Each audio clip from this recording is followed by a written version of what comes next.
Counting blessings, learning lesson got me feeling special. Spending money, mama said, hope the Lord bless you. Everything I ever wanted, had to pray for. Anything I did wrong, had to pay for. I'll do it all again just to make you smile. Peace and blessings, peace and blessings. Man, walk by faith, not by sight. Trust me. Now, them Pacers, they lost yesterday. They was up all game, you know? I was rooting for the Knicks, but I go for the underdog, y'all, you know? So, once the Pacers beat the Knicks, I'm just gonna root for the Pacers. And I'm East Coast, so that's who I'm running with. Let me know in the comments who you running with, the Pacers or the Thunders this final. It's crazy, man. They was up by 10 all game and then lose. But we still got some finals to go, y'all. But let me get into this one. Look on my posts over on the side. Scroll over, look on my posts, and you're going to see one of my posts say, you don't have to look in people's phone. God will show you in a dream. Y'all know what that means. If a person doing something behind your back, God gonna tell you in a dream. You ain't gotta snoop, follow them around, keep questioning. God gonna show you up in a dream. Now, we gonna go into this one.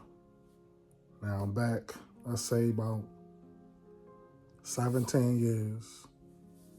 17 years ago, I was doing wrong, y'all. I was doing wrong. Trying to get that money by any means necessary, you know? And type happy birthday. It's my birthday and I got a few more hours left. But 17 years ago, I was doing too much. Doing too much. And like I say, God will show you in a dream. Now, I was around a bunch of sketchy people, and I thought I could trust them because we grew up together. I'm talking about playground, sleepover days, you know? Figure I can trust them. But you can't trust these people in the streets. Now, one night I had a dream that I was in a car and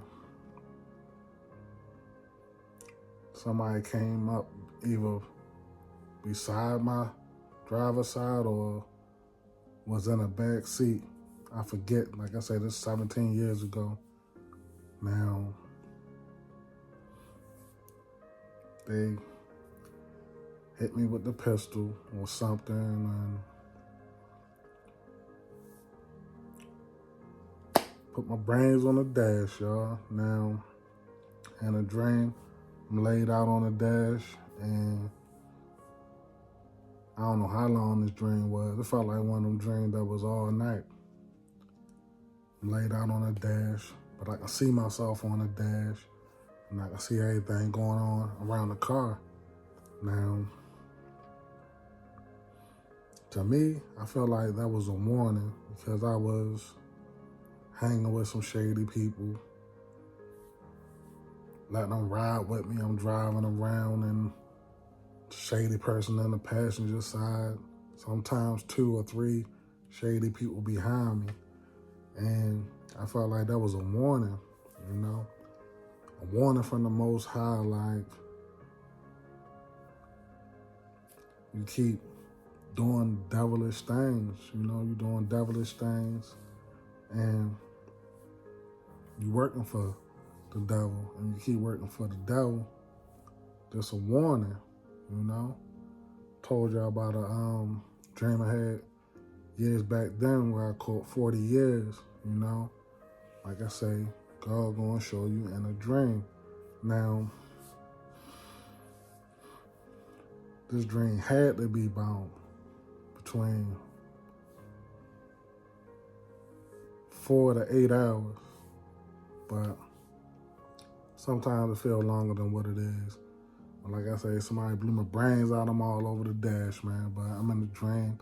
I'm just like that. But I see myself in third person, you know. For my gamers, y'all know what I'm talking about. So, woke up from that dream and I just knew. I'm like, that's a warning. That's a warning. I gotta get out these streets. Gotta get out these streets. And looking back, so much stuff was happening that I think if I didn't get out in time, that warning would have happened for real, you know? And by the grace of God, changed my life and got out that and went back to doing good, you know? Wasn't saved yet, but definitely got out the streets. Now, I got another story for y'all, you know? Now this one, it's these two counselors went over to the prison, and it's the all females prison, you know, the female side.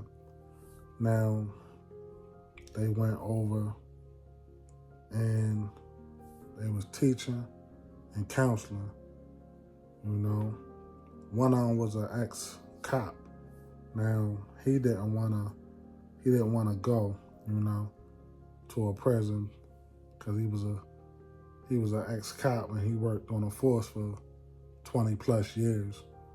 But he had to go on that mission. So once he went on that mission, he started to learn some of the inmates and noticed that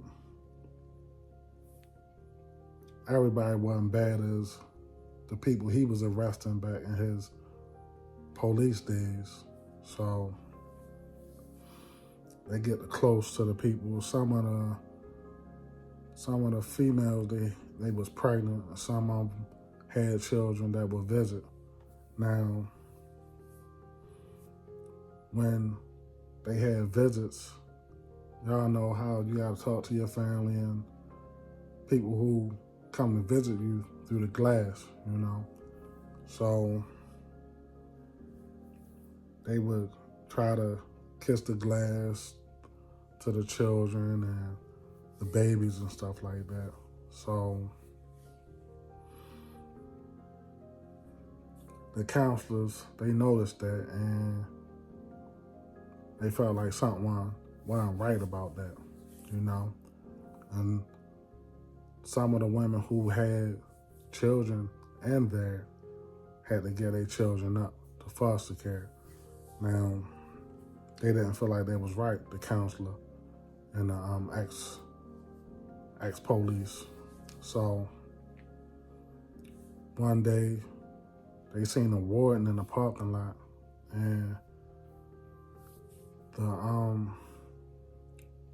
the ex-cop, he went up to the warden and they say, how you doing, you know, greet him or whatever. And then he told him how he felt about the women having to touch their kids through the glass, and told him he should change that. The warden said, man, they do the crime, they do the time, and they don't have the right. So they go back and forth. But the warden wasn't having it. He said, have a nice day, got in his car, went home. So the other counselor seen him a few days later and approached him about the situation of the girls having to lose their children, saying they should have a daycare. So he told him he didn't like that. And the warden was out with his family at this time. And he said, how would you feel if you had to touch your child through a glass window and talk to him through a phone? But the warden said, you know, I didn't put myself in that situation, so I don't have to go through that. Now, little did the warden know that the other counselor was an angel. So the warden brushed him off twice at this time. So one night he went to sleep and he had a dream that his daughter was calling him, and he go to her room and she was like, "Daddy, help, Daddy, help." So he rushed to the room. When he go in the room, he was able to go in there, but once he got close to the daughter, there was a glass in the way, and it spanned the whole width of her room. So he like, "I got you, Daddy, got you." And she like, "Daddy, help, Daddy, help." So at this point, he having a major nightmare. So he woke up, cold sweat, screaming. And his wife like, "What's going on? What's going on?" He like, "Nothing, it was just a bad dream." So he go to work the next day, and the angel asked him, "How'd you sleep last night?" And he was like, "Who are you?" And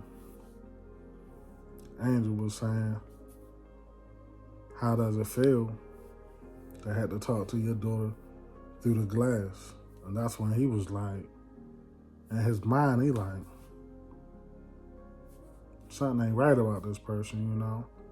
So he, within that month, changed the rules around and put a daycare facility inside the prison so the children can see the parents, and the first year that the child is born from the parent, from the mother, they're able to stay with them, you know, and hopefully a family member or something can adopt the child.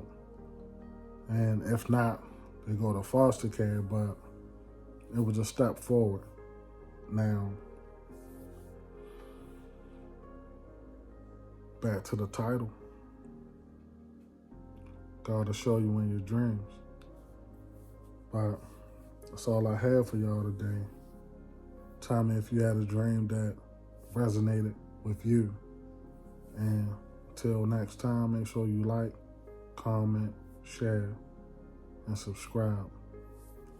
Always stay blessed, stay safe. Peace.